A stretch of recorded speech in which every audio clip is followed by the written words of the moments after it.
Beloved, I invite you to continue in the spirit of prayer and join me in some centering words.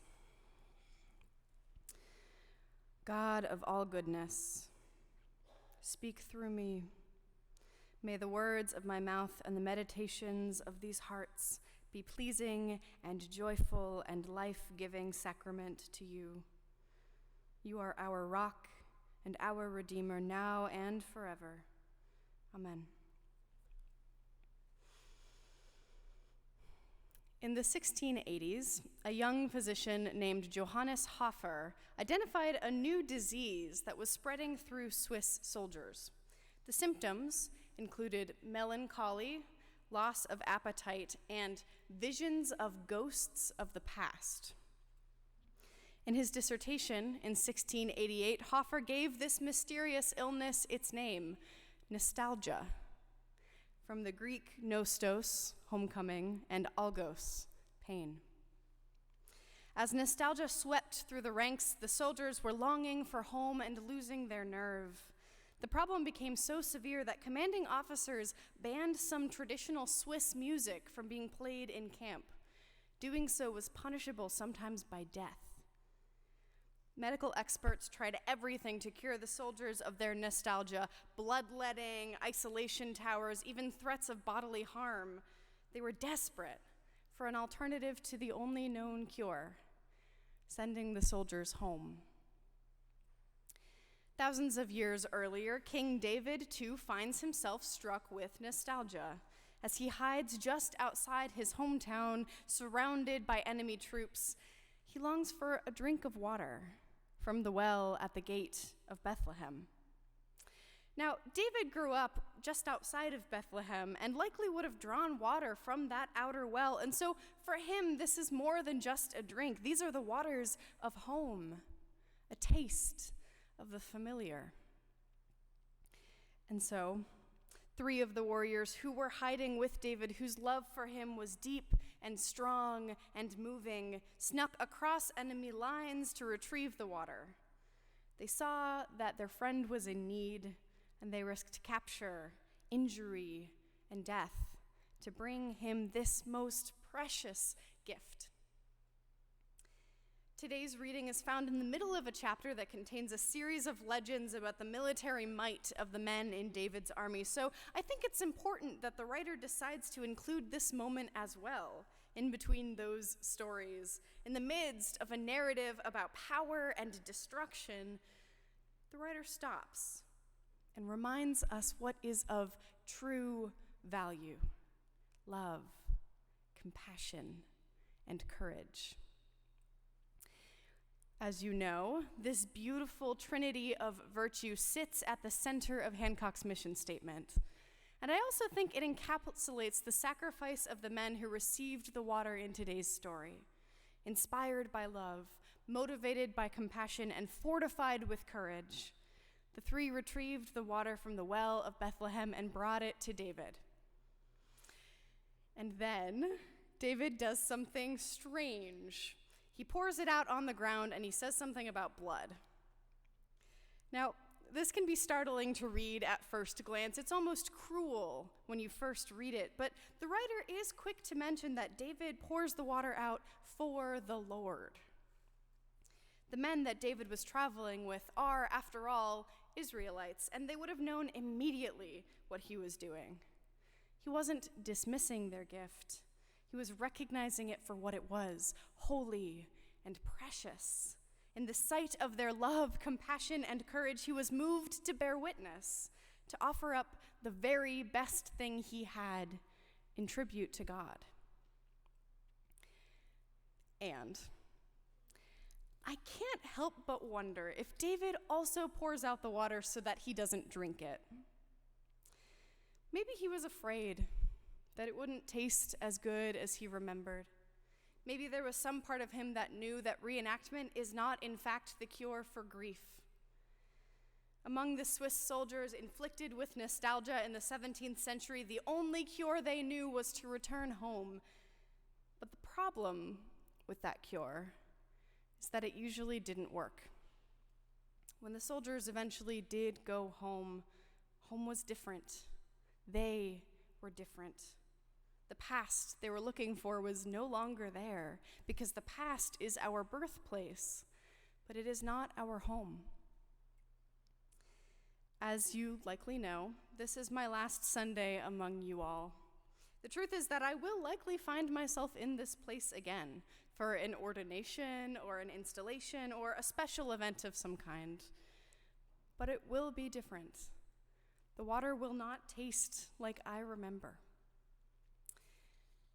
King David pours his water out. He gives his past to God in order to embrace his present. He makes a sacrament of his friend's sacrifice and pours it out like we pour out communion. The cup of blessings overflows. Just like David, we as a community are about to do a ritual of release. When I finish this sermon, we will hold one another in thanksgiving and forgiveness for all that has happened in the time we have shared. And we will give our shared past to God, honoring what was, so that we can embrace what will be. When I chose to participate in Hancock's student minister program, what drew me in was how fully your students participated in church life. The richest gift that Hancock gives to its students is trust. You have trusted me with your youth, with your joys and sorrows, with your tender hearts.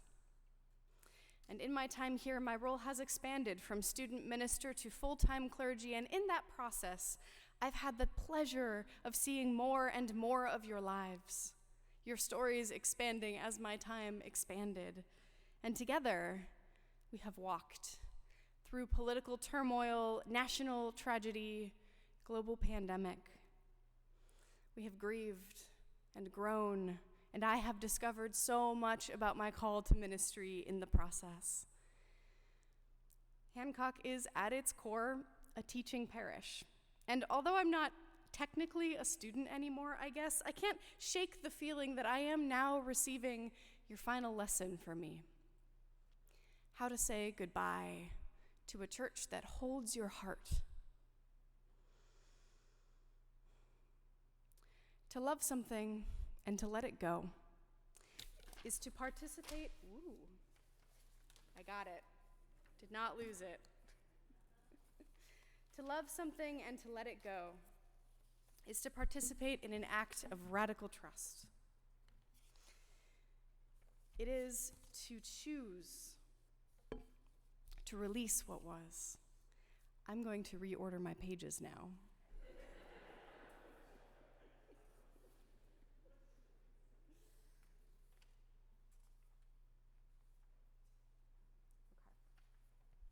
Here's the one. To love something and to let it go is to participate in an act of radical trust. It is to affirm that the world is abundant and we cannot keep everything we are given. It is to remember that our future is in the hands of our Creator and that this is the day that the Lord has made full of blessings of its own.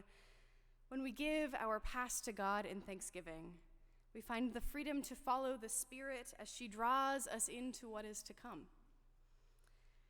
So, I'd like to take a moment to lift up in gratitude our shared past. Beloved, in my time here, you have shown me love. You have celebrated with me a graduation, a wedding, and an ordination. You have supported me with a teaching parish committee and a pastoral relations committee. And you have loved me and my husband in all of the small moments with hugs and smiles, cookies, and messages of appreciation. In HYG, I have even been loved once or twice by being ambushed in a water gun fight. This church took me as I was and loved me in the midst of my becoming. You have shown me compassion. The spring before I came to Hancock, my mom suffered a sudden and traumatic brain injury. I joined this community in a fragile and anxious time in my life. And whether you knew what I was carrying or not, beloved, you were gentle with me. An HYG parent brought me flowers that first Mother's Day. The ministry team walked with me in my grief, and over time, I found the space to heal and relax into the grace of this good life. And I've watched too as you have reached out to others in compassion, immigrant mothers on the border in need of vaccination, beloved partners in Puerto Rico and at City Mission, and our siblings in Ukraine and Afghanistan, to name just a few.